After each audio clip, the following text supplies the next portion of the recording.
The 5 things that you need to know about golf fitness.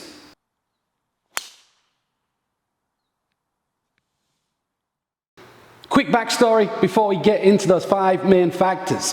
I myself started playing golf around 15 and rapidly progressed from there to about 18 or 19.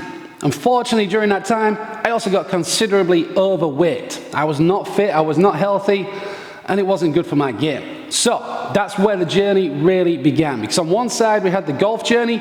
I became a professional. I was competing, not very well, but I was coaching, and I was working with golfers at all different levels. On the fitness side, I started to really work with my brother on my own health and fitness. We found different levels of performance. We went to CrossFit, we refined it down, and basically I own my own gym now, as well as all the different qualifications on the fitness and the golf side.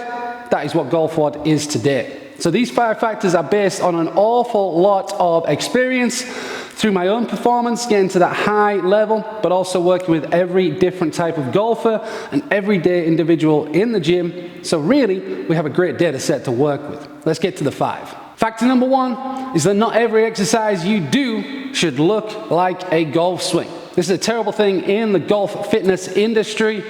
Everything should be on some kind of apparatus that makes us feel like we're performing a golf swing.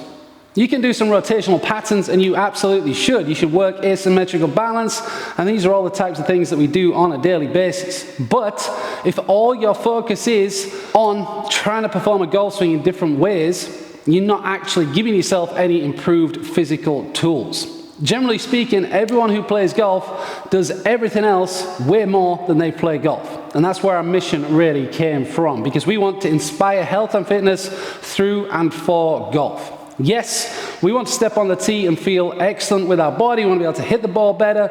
We want to be able to play better golf. But what we aim to do is use that as a real motivation to improve every aspect of your life. Because if you can do that, health and fitness is paramount. And at that point, you want to be strong, you want to be fit in terms of endurance and cardio, and you want to move well, because then everything in your life gets better. That's where we are, and we want to make sure that golfers get the most complete training stimulus so your body's better, then your game can be better, then your life can be better. When that comes full circle, you're really making some progress.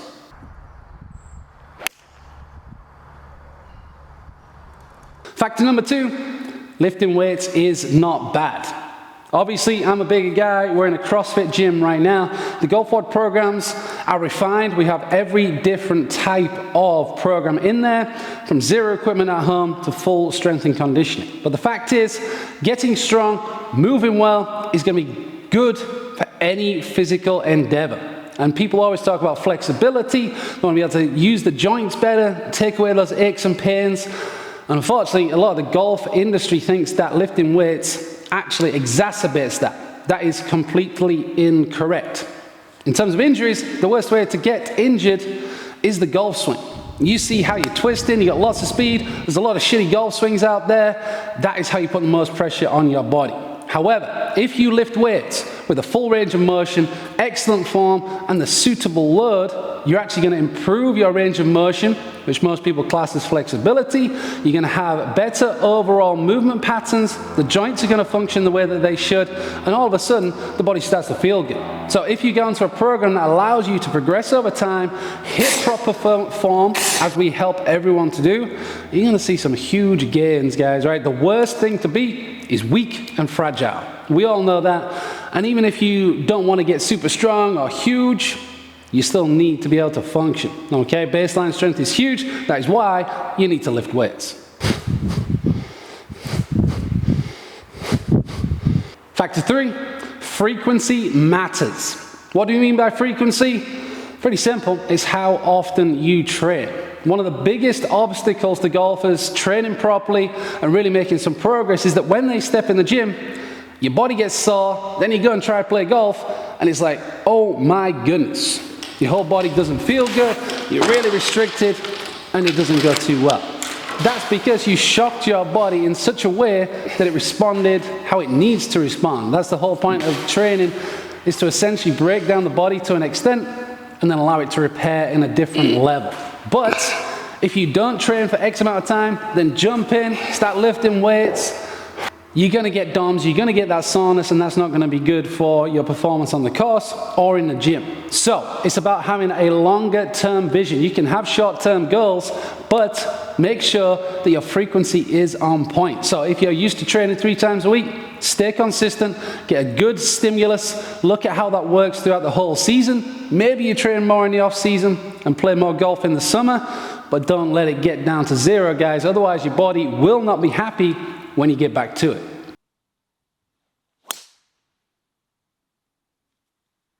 Factor 4 is similar to factor 3, but a little bit more specific, and that is timing matters. We get asked an awful lot, can you just lift and then go to the course and play? Yes, I can. I'm so used to doing this. I pretty much lift every day, and when I'm on it, mentally, I play golf most days as well, all right? But I've got to such a point now, we talked about frequency previously, I'm training so often, I know my body, I know my golf swing. Even if I've been training for a period of time and not really playing any golf, I can stand up, know that my body will respond well, and hit some shots. They might not all go straight, but I'm going to hit some shots, all right? And that's kind of the way the game goes anyway. But in terms of your timing, that's going to be relative to your overall week, and then the month, and then the year as a whole. And this is where a program really does come up big, because understanding how to lift, when to lift, and then different types of training to build your endurance, your power, your speed, it needs to be factored in. So typically you want to keep your heaviest lifts where we're really challenging the body the furthest away from your game time. Okay, so if you think of a week, if you play on a Saturday, your club medal, your club championship, lifting heavy on a Monday and then moving faster through the week, working on different ranges of motion, different body patterns, and different lifting styles is going to help you to go from heavy with recovery, turn it into power, turn it into speed, get your rotation on point, and you can peak for the weekend. You come back around, you lift heavy on the Monday, and then work it all the way through. It's an incredible way. So many of our members have seen huge gains here. You do not have to do it like that, but timing matters. And the more experience you have, the better your frequency, the better your timing, the better your performance.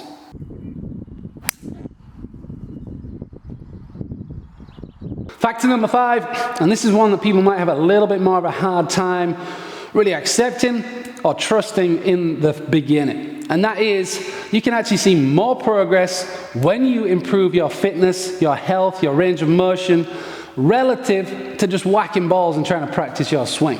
Because if your body is physically in good shape and can deliver the swing that you want, you can then improve the technical side much quicker, because you're not trying to fight your body, you're not trying to do something that you cannot do, and that is huge. So if we get the body to move well, rotate in the way that we need to for the golf swing, have excellent baseline strength, and then turn that into functional output, that sounded complicated, that's just what we do at GOLFWOD, all right? We do it all for you, you don't even have to think about it. But if your body's in good shape and it's moving well, if you feel fit and healthy, when you step up to play or practice, you're going to get better results, you're going to have less fatigue, and your mood's going to be uplifted as well. So if you're working on something technically, you're going to have more to work with, you can make changes quicker, and you can see improvements faster as well. That's why having a solid program, making sure your body's on point, and then improving your game is the way to go. All right, these are 5 factors that we have learned over 15 years of really working hard on golf, fitness,